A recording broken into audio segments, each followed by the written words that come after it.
So today we'll be talking about how we are adding debugging to Mojo by extending MLIR and LLDB. So a quick background on Mojo in case you're not aware. So Mojo is a language that we're working on at Modular.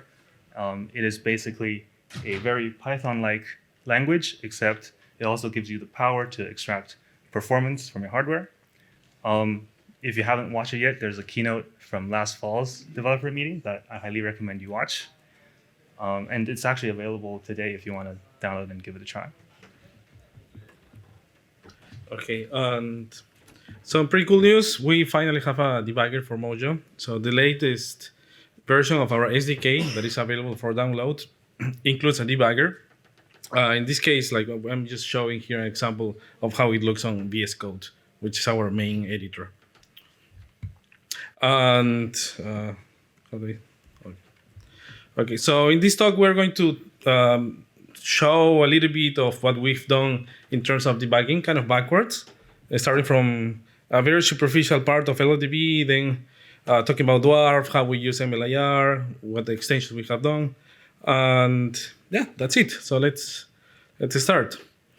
So when we wanted to add support for Mojo and LLDB, we realized that actually the LLDB doesn't support other non-Clang languages, like by default.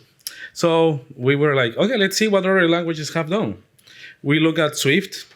They forked LLDB or LLVM. I imagine there's some maintenance pain there, but they got some pretty good benefits.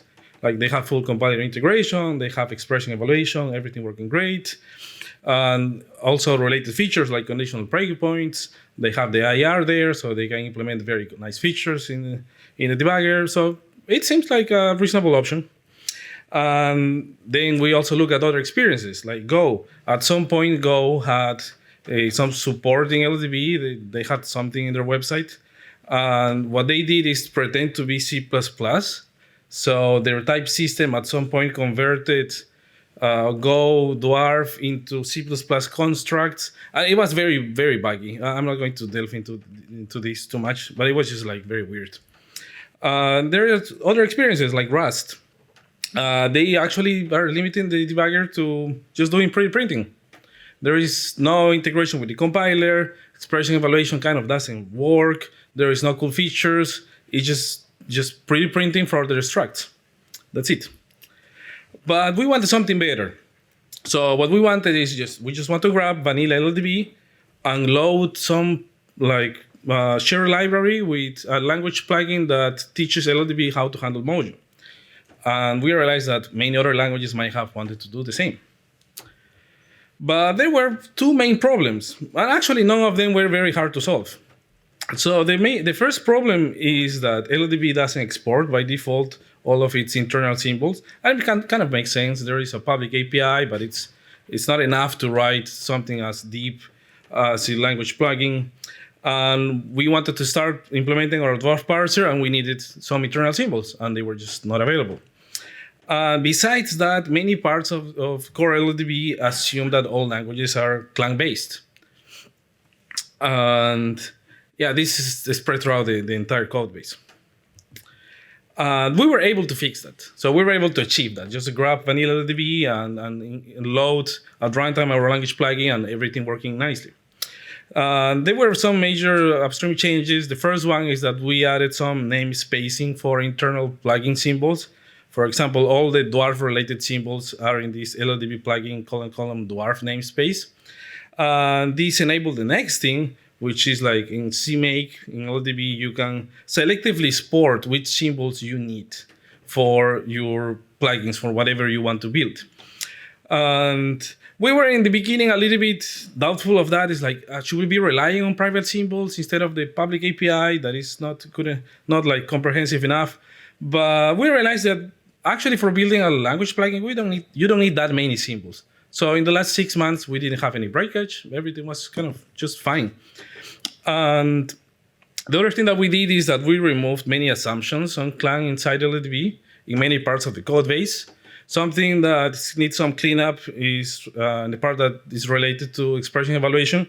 But that's something that we will address later this year. But the cool thing is that now LLDB supports arbitrary type systems, not just clang-based type systems. And even more, like our compiler is based on MLIR, not LLVM. So yeah, this brings up a lot of new possibilities. And this is the current status of our debugger.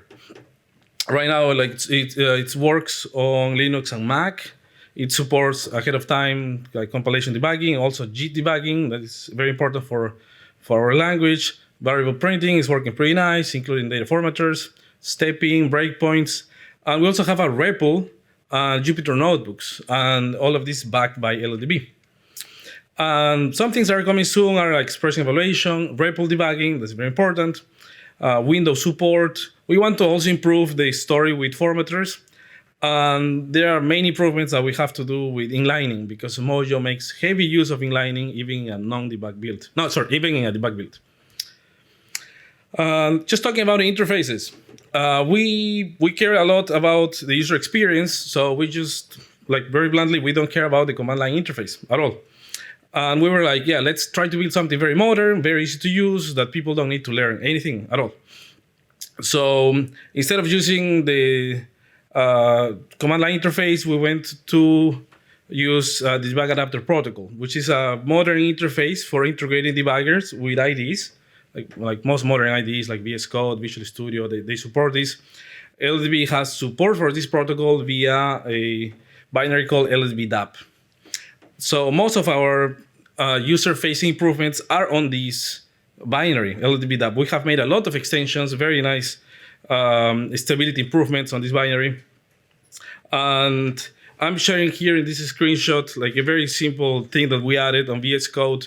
We have added like a 2-click debugging action.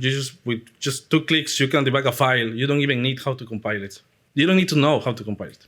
Yeah. We have also made extensions to debug adapter protocol. So LLDB can now expose to the editor a lot of information of variables. And we were able to build this very cool feature. So by mixing the declaration information of variables that come from LLDB with the index of the language server of Mojo, on the editor, as you are debugging, right next to each variable, we can display the value of this variable. And this is very convenient as you're debugging. It really adds a lot of productivity. And we are implementing several features like this, and there are more coming. And talking about the future, things that we will need to extend in LLDB. Notebooks are really important for Mojo users because Mojo is kind of Python-like. What ends up happening is that many of our Mojo users come from Python, and they're very used to notebooks, like Jupyter notebooks, for example. And they use Mojo notebooks, and they want to debug Mojo notebooks. And LLDB doesn't have any kind of support for this feature. And this is something that we will have to do. Honestly, probably in the next month. And something also that is very interesting is that Mojo has Python interop. So in this example here, this little piece of code is importing NumPy from Python, using it in Mojo. So in terms of debugging, what does it mean? Like, we need to figure out a way to support, do all kinds of debugging, Python, Mojo. This is also something that we have to solve. It sounds pretty cool.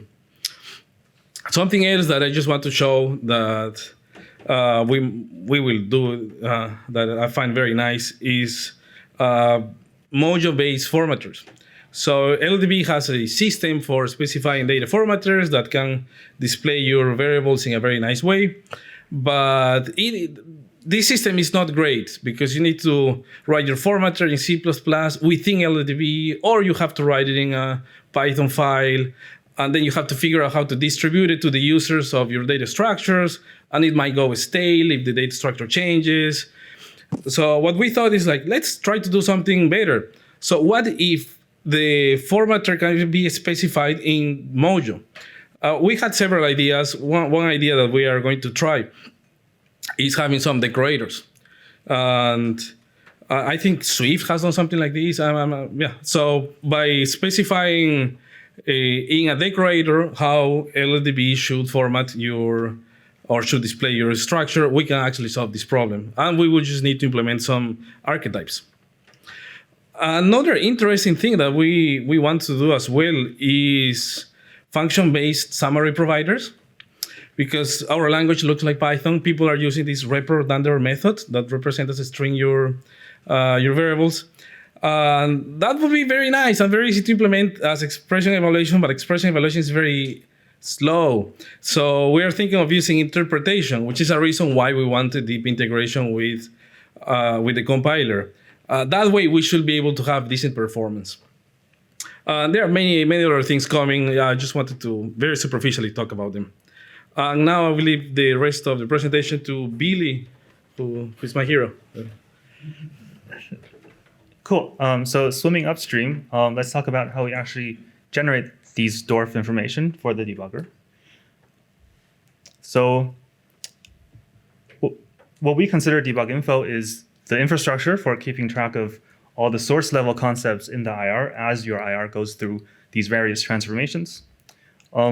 Now, for languages targeting an LLVM backend, which is probably most people here, you don't actually manipulate DWARF directly most of the time. You actually just have to target the debug info representation in LLVM. There's a very nice documentation linked here that actually talks about all the debug info infrastructure in LLVM, but we'll focus on two major pieces that we utilize for Mojo. One being the debug metadata on instructions, such as this DI location that can tell you which source line this instruction came from, and debug intrinsics, such as debug declare, debug values, that keep track of the location and value of your source variables in line with your IR.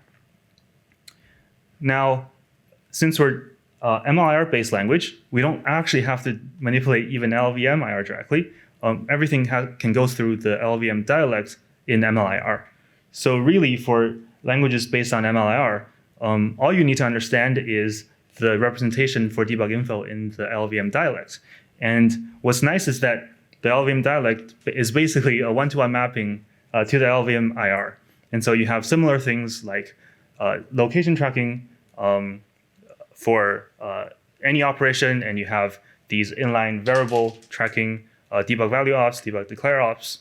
And of course, all of these are two-way translatable to and from LLVM IR. So all of these are actually already upstream and available to use today.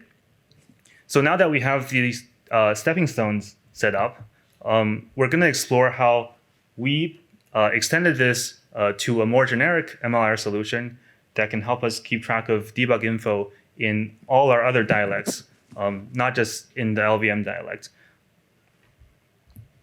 So this is our internal debug info dialect, and it consists of three major pieces: scope-based locations, which augment the operation locations already in MLIR, source variable tracking that tracks the location or value of your variable and also its lifetime.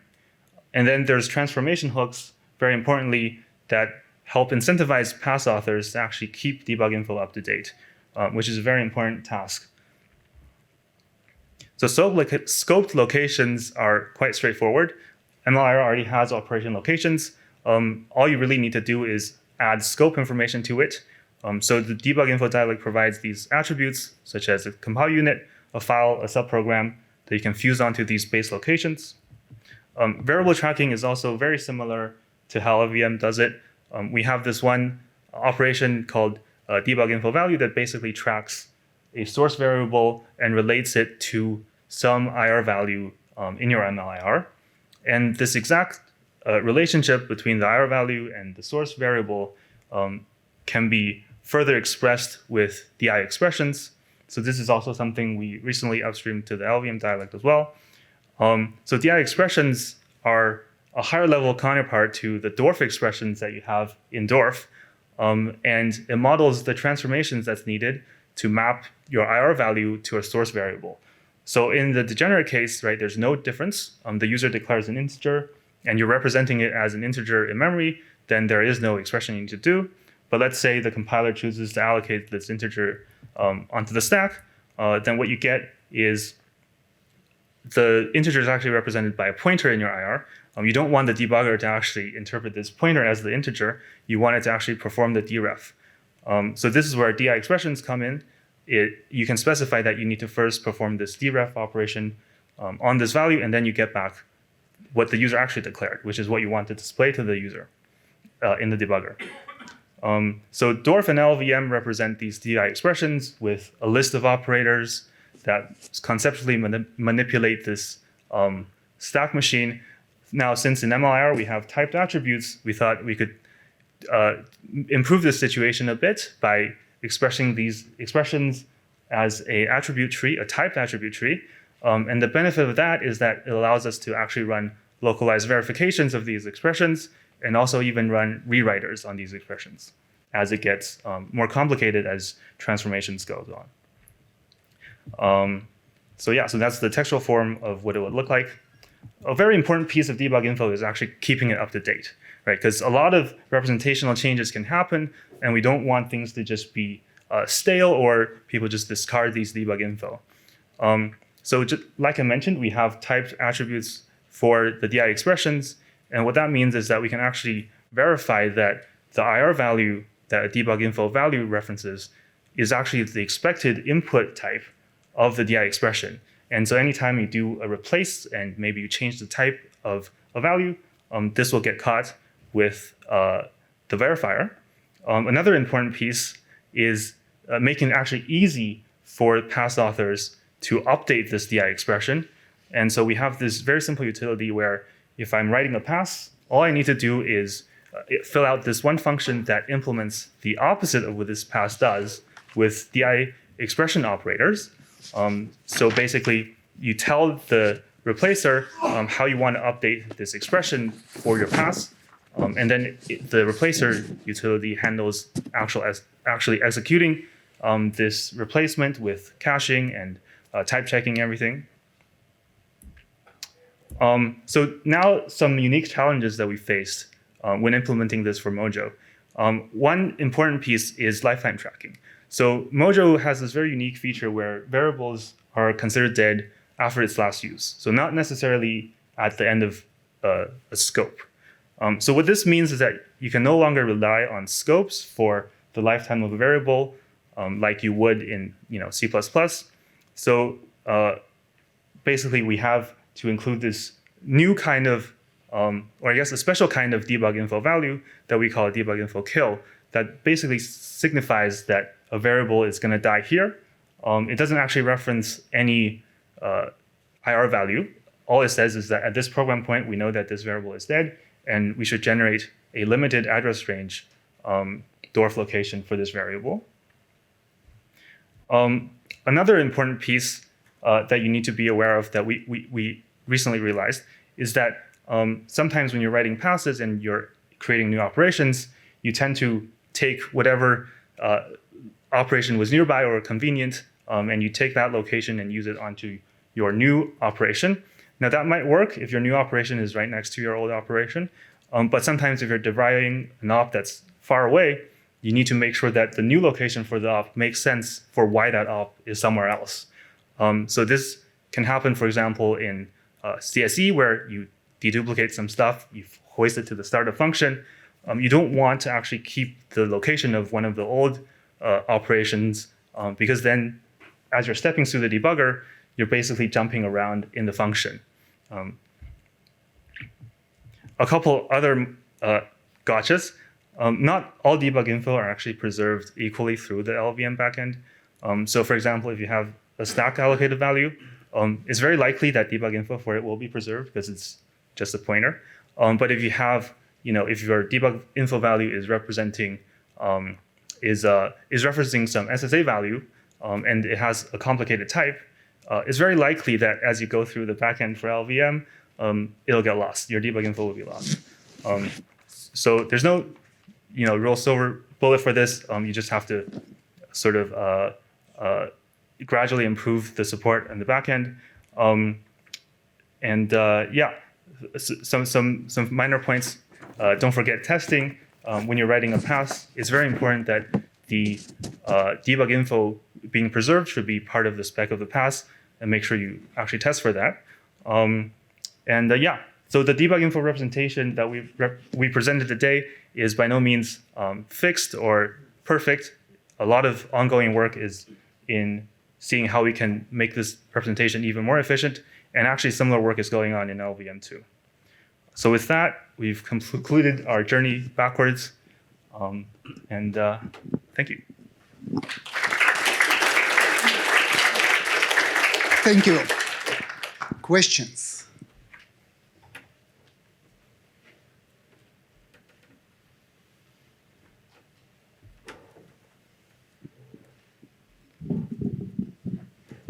Hey, hi. Thanks for the talk and great user experience with Mojo. So congrats for doing all of this. Tooling is difficult. You got it right.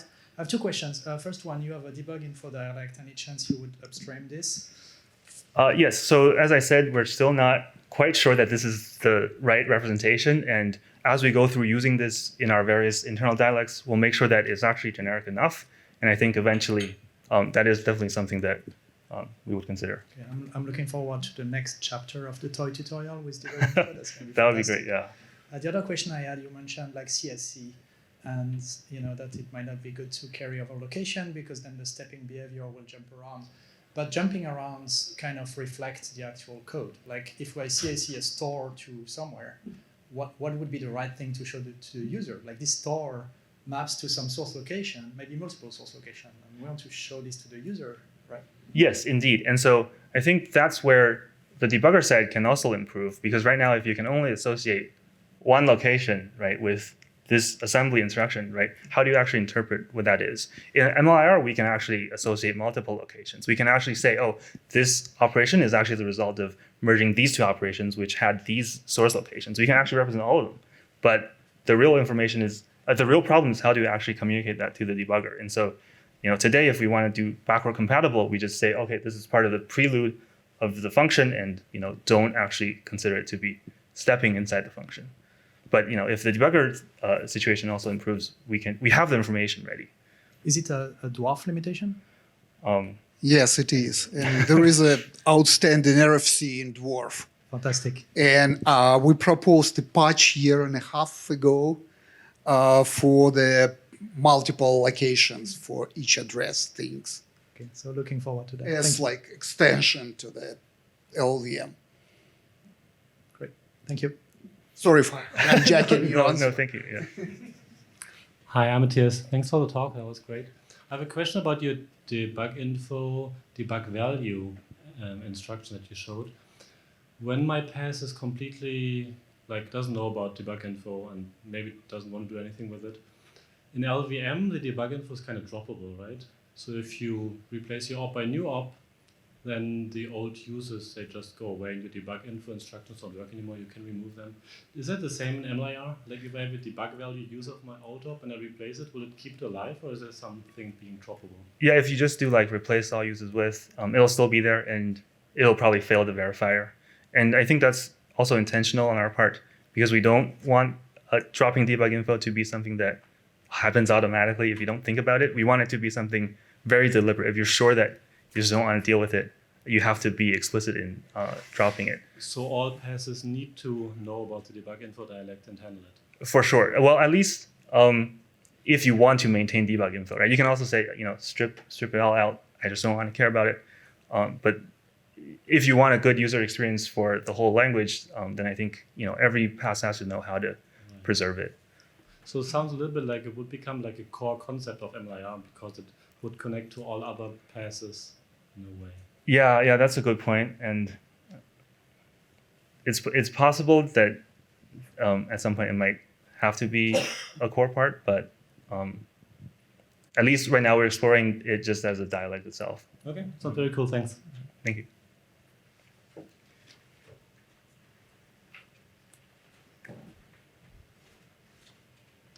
Hi. Also on the debug info side, you mentioned on the second to last slide that there's still work to go on the MLIR side, but you're also looking at making changes to LLVM IR debug info. Can you summarize any of those? Or? Yes. Sorry, I should clarify. We're not trying to change the LLVM representation. We just mean that even the LLVM representation isn't stable. So there's quite a lot of ongoing work there. You might not even see debug intrinsics soon. So a lot is going on. Right, thanks. Thank you, Walter and Billy, for your talk.